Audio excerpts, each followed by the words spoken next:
ready in the commentary box. The drivers are ready as well. And here is how the grid will line up for the final time in 2024. 12 teams ready to take to the field, and it's Honda on pole position. Shota Nevatane, the man who will lead their chance at the start. Saya Suzuki on the front row of the grid as well. Then Team Porsche with Benjamin Hengse for company on the second row, and Lexus with Kanata Kawakami alongside. Adriano Corazza will take along for Toyota later on, with Yamanaka starting this race. Subaru with Angel Nestroza also at the wheel. Genesis line up 7th with Dean Helt starting this charge for them. Jun Hashima for Ferrari lines up P8. 9th position, Yusuke Goto for Chevrolet.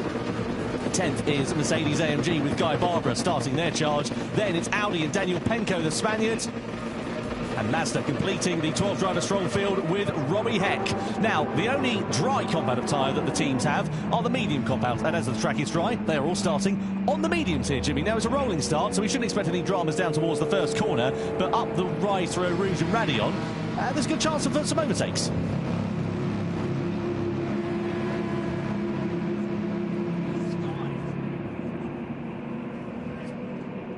It's like dark and foreboding here at Spa at the moment. You can see the grey skies. I mean, I think we know what's coming at some point, but when do our drivers, what do you do with that strategy? All starting on mediums for now. Honda leading the way here at Spa for the grand final. Will they still be there come the end of the race? Well, who is going to be crowned as the Manufacturers' Cup champion of the 2024 season? We're about to find out in 20 laps as the grand final here in Amsterdam gets underway.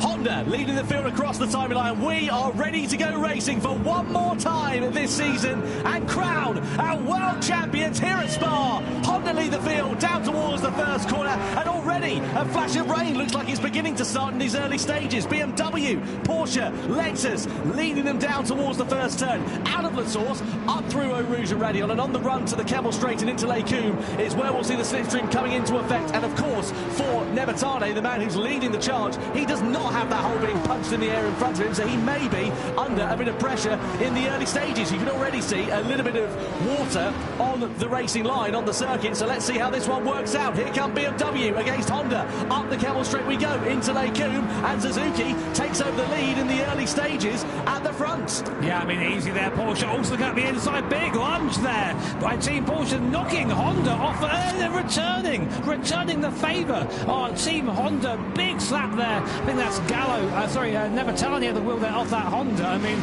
all fair and love and war, but I'm not sure the stewards will agree with that one. It's a marathon, not a sprint. That's what you've got to remember in this race. You can't win it on the first lap, but you can certainly lose it. Toyota getting into the back of Porsche there, and also in turn pushing Honda a little bit wide. It's aggressive, it's feisty. Honda now side by side with Toyota through X as well. Toyota with no room. Genesis trying to find their way through. They've got momentum. This is scrappy here, lads, in the opening lap of this one. Genesis now side by side with Toyota down through Pouon. 2x2 through there is a little bit brave. Toyota managed to get the better of Genesis, or do they? Because they still run side by side on the exit. That's going to shuffle them out and allow Subaru to come back through and try and challenge them for position, and do so. So Toyota, the big losers on the opening lap, they've lost 2 places from where they started. Yeah, massive start there, but Dean Helt in the Genesis car really getting his elbows out early doors. I mean, Dean's definitely that sort of driver. He'll make the move easy, but then understeering through the first step, though, that allows Team Subaru to try and get into Nestroza in the car for them at the moment. But that's a small gap now opening up between first, second, third and fourth, and that second pack in 5th backwards. But at the front, Team BMW have just bolted away at the moment. Suzuki at the wheel, we know how quick he is in that BMW, and just showing it there, taking the place early, and he's just cleared off. So Honda, not a particularly brilliant start to their race. Let's have a look at what happened here with this overtake then down into Les Combes. On the outside here of BMW, now Honda, keep an eye out for Porsche behind, because they're going to come through stage right. Up the inside they go, pushes Honda a little bit wide. They go off to the runoff, returning the favour. Porsche get muscled out there as well. And like candy from a baby, Lexus go through and up into second as well. I think the move from Porsche is a little bit optimistic. I mean, you've got to go for it, of course, but then that to rejoin from the Honda. I don't know if it's because they just hit a bit of AstroTurf and the car didn't grip, but it looked like it just slid sideways onto the back of the course and collecting Porsche on the way through. So, I mean, sometimes I think the stewards just go, well, listen, you're as bad as each other, deal with it, and then no further action. But I've not even seen them investigating yet, so... No, it seems like it's been indeed a racing incident, because, as you say, there's been nothing flashing up on our timing screens. Up we go in towards Les Combes. And Porsche sitting there in third place and not close enough to mount a challenge to Lexus at the moment. Benjamin Engse behind the wheel of that car, the Hungarian driver who was made an emphatic debut earlier on this year. If you remember back to World Series 2 in Prague, challenged for the victory right up until the final corner. And I dare say if that track had been a couple of hundred metres longer, he would have been on the top 7 of the podium. It all came down to tyres in mixed conditions. So let's see whether they can repeat that feat here tonight. Genesis versus Subaru, Ferrari and also Chevrolet. Four abreast. Look at this. How do you thread the eye of a needle? Ferrari are going to outbrake themselves and go straight off into the Ardennes. Chevrolet left to pick up the pieces there. Well, and somehow Genesis and Subaru managed to emerge without any problems as Mazda picked up a 1 second penalty. I love the Ferrari there, where they were heroes for approximately a second. And then just completely off they go. But Levertani in the Honda there, just about clinging on inside that top 4 at the moment to the back of Porsche. BMW is still there with Suzuki. I mean, gradually, very slowly putting away from the cars behind. Just seems to have that little bit more speed in these early stages. But it's a team game. They're only on lap 2 of 20, and each team still has 2 drivers yet to go, so it's far from over, but BMW, your early leaders. So Subaru there in the wheel tracks of Genesis. I mean, that's good for them because it'll help them with their straight line speed deficit that they've been struggling with as Mazda just drops down after that penalty to last position in this one. Angelo Stroza behind the wheel of that Subaru. A Porsche man for many years. If you remember back to the World Tour, as it was named there, back in 2019, he burst onto the scene by taking victory for Team Porsche at the World Tour event in Tokyo. And we'll be keen to see what is going to happen here for the team of Subaru, sitting in 6th position at the moment. So BMW lead there 1.7 seconds back are Team Lexus at the moment. Toyota there in 7th place as well, and Mercedes-AMG not too far adrift there either. It's all pretty calm as it stands for now between these drivers, and we'll be keen to see what's going to happen and how this is going to work out. So up the rise we go.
Yamauchi-san, here is the grid then lined up, ready to go for the first race of the evening in the Gran Turismo World Series in the Nations Cup. Miyazono will start this one on pole position with Gallo alongside on the front row. This is a sprint race and, of course, will not only decide the grid for the next race, but it will give them points in this one as well. 12 points to be scored in total in this race, right down to 1 point for 10th position. And you can see there the live points rankings as they sit for now. Kylian Drumont is the points leader, Jose Serrano in second, Takuma Miyazono in third. 3 drivers separated by just 1 point for second as well. Jimmy, looking forward to this. Yeah, Drumont didn't have the best qualifying session earlier on, of course, which is why he's down there in 8th position. But anything can happen. We've got a good few races coming up, and with double points on offer as well.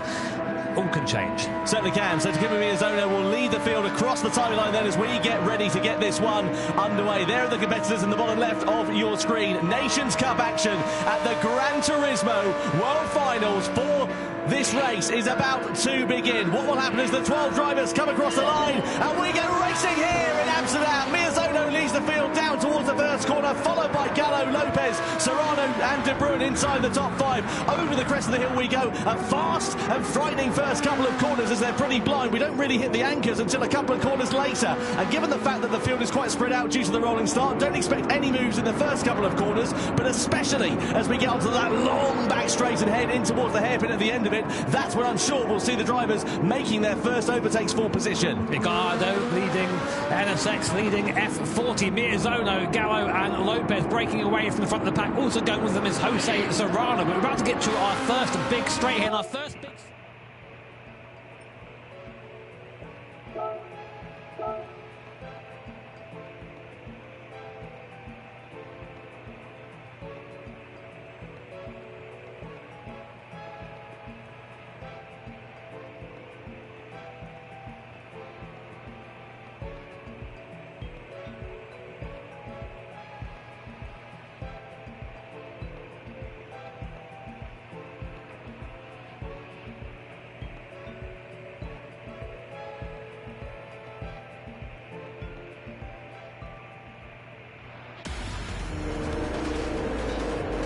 The Nations Cup Grand Final is on the way, and here is how the grid lines up for one last time in 2024. Red Bull X 2019 is the car, and on pole position the winner from race 2 and the championship leader Jose Serrano. Kilian Drumont joins him on the front row of the grid. Row 2 headed by 2020 champion Takuma Miyazono. Next up is Kai de Bruyne, the Dutchman, to a roar from the Dutch crowd. Angel Nostroza P5, he loves these cars, we know he can be quick. Valerio Gallo down in 6th place, he's got a bit of work to do, and he's got Guy Barbara in 7th position right behind him as well. Next up, Adriano Carazza P8 on the grid. And just inside the top 10, Takuma Sasaki, who's had a bit of a difficult second race. Completing the top 10, it is Robbie Heck, the American driver. Next up, his compatriot Callum Roach in P11. 12th and last on the grid, Coque Lopez. He has also got a lot of work to do from that far back. Now, let's look at the tyres for the final time this season at the start of the race. Serrano, he's got clear track in front of him here, Jimmy. He wants to make hay while the sun shines and get off into the distance. Yeah, that is the right choice, I think, from Jose Serrano. He needs just to make himself a big gap as quick as possible, use that clean air, use that soft tyre, and just be efficient with his time. Interestingly, we mentioned Valerio Gallo before we started. He's gone for that hard compounder tyre, so he's opting to try and basically be the cork in the bottle for the rest of the drivers and opting to go fast a bit later on. So then coming through to the start-finish line we are. Here are the live points rankings. You can see Jose Serrano it is that leads it then. 5 points over Kilian Drumont. Double points on offer for this grand final. And only one driver that can be crowned as the 2024 Nations Cup World Champion. Jose Serrano will lead the field across the line. Drumont in second, Miyazono in third. For one final time in 2024, we are about to go racing. It's lights out and we are underway for the grand final of the Nations Cup in 2024 here at the Nürburgring. Serrano leads them down towards the first corner, followed by Drumont, Miyazono, de Bruyne and Inestrosa. A rolling start for the driver. Certainly expect any heroics down into that first corner, but you should expect Serrano to try and clear off into the distance with the soft tyres and the clear air in front of him. You look at the gap already, 7 tenths per second in the background there as Roach gets by Sasaki. Gallo also moving behind Carazza, but Serrano, the right choice to him for his race, is just going to get away early and try and avoid squabbling with his guys behind him. Drumont ahead of Miyazono, and Kai de Bruyne looking already for a move on Takuma Miyazono. Maybe a bit of contact on the way there through there, but de Bruyne up into 3rd place and showing his intention early. He didn't take that one lying down, did he, Kai de Bruyne? He wants to make hay whilst the sun shines. He knows how tricky this Nordschleife circuit is. We're on the Grand Prix layout at the moment, but as we head on to the proper Nordschleife, it really does begin to narrow up. Look at that, 1.5 seconds for Jose Serrano in the opening stages of this race. Keen to see also what Robbie Heck is going to be able to do from 7th position. He's on the soft tyre, and he is going to be a lot quicker than those in front of him on the medium compound tyre. But will he be able, of course, to use that speed? That's the question that we were asking at the start of this race. And as we head on to the green hell, we're about to find out what will happen. Bit of a wiggle on the exit of the corner there for Kai de Bruyne. And down in towards the elevation and the fast part of this circuit we go. Just beautiful to watch this on board here with Takuma Miyazono. And you can see how close he is to Kai de Bruyne, but he's not going to be able to use any of that momentum at the moment. So de Bruyne's hoping to hold it into 3rd place and then try and use some of the strategy a little bit later on to try and play things out. It's mad seeing the speed of these things through the first part of the Nordschleife here, the Nürburgring proper, and you have no time to think. You get through one corner and another one is upon you, completely flat there after Flugplatz. Now we take the long run down towards straight across a corner that in real life in most cars there's a bit of a lift and a bit of a panic. In this car, watch, it's going to be his own throttle into there through his left-hander. Of course, completely flat at 200 miles an hour before braking hard down to Arbo to touch the grass there on the left. Very lucky to get away with that, and now we plummet down towards the forest, between the trees, down towards the compression and the foxhole. Again, completely flat down here for these drivers, keeping that foot pinned even for the left-hander here before we slow right down for Adam now force the very tricky section through here. It's going to be Miyazono showing that he can follow close to Kaiser Bruin, who's touched a couple of curbs through there, unsettling the car. You don't want to do that. The curbs here on the Nordschleife are very tall. You hit them in the wrong way, they're going to send you into the barrier. Robbie Heck making good progress. He's got himself ahead of Angel Enestrosa, up 5 places from where he started. So he really managed to take advantage of that soft tyre when they were on the Grand Prix layout of the track, and now he's up inside the top 5. I wonder if his progress is going to stall somewhat as we come through this section of the circuit. You can see Miyazono and De Bruyne very close to one another, and then a fairly pronounced gap, about 1.5 seconds or so, back to Robbie Heck in P5 at the moment. Enestrosa in 6th position, Karatza inside P7, Gallo on the hard tyre. I suppose the converse as well, Jimmy. You know, we're talking about the soft tyre and not being able to use it necessarily to your advantage on this tricky section of the track. If you're on the hard tyre, it might be a benefit because you might not be able to let anybody pass at this point in the track. Yeah, sort of the idea really. You use the hard tyre to really hinder other people. But here's a replay. We're on board with Karatza going down a T1. We have a lunge on Guy Barbara. We don't look at it. Barbara and Gallo are side by side. Oh, just gets a little bit sideways there. There's contact there. Barbara hits the wall and hits Gallo. Karatza just about manages to get by all of them up into, I think it's going to be a net 6th place once he gets by Valerio. There it is. So a nice start from Karatza there, if not a little bit tick. Yeah, it was all hectic in front of him, really, wasn't it, with Barbara and Gallo coming together in that second corner, and that sort of started off that chain of events. Either way, it's worked out quite nicely for the Brazilian, as Kaiser Bruin has still got Takuma Miyazono all over his rear wing at the moment. Drumont's doing enough, 3.6 seconds though behind Jose Serrano, but the race will come to him a little bit later on, so there's no point worrying about the gap in front. All he can do at this point is control what is in his hands, just worry about his own race and get on with the job. In towards the carousel, probably the most famous section on this Nordschleife circuit. I watched something. How? That's absolutely frozen through there. And now we get to the highest point of the circuit, Hoa Axe, this corner, and it's all downhill from here, although literally, not figuratively, as we now just try and make our way through what I think is the most challenging part of the circuit. So much camber, so much elevation here from Woodward, like it's nothing. Completely flat through there, on the brakes, use the camber on the inside of this right-hander, and again, dive to the left, hug that curve before you come up to Bridgestone 1 and Bridgestone 2, almost known as YouTube corner. In this right-hander, again, just throwing the car. It looks effortless in this Red Bull X 2019.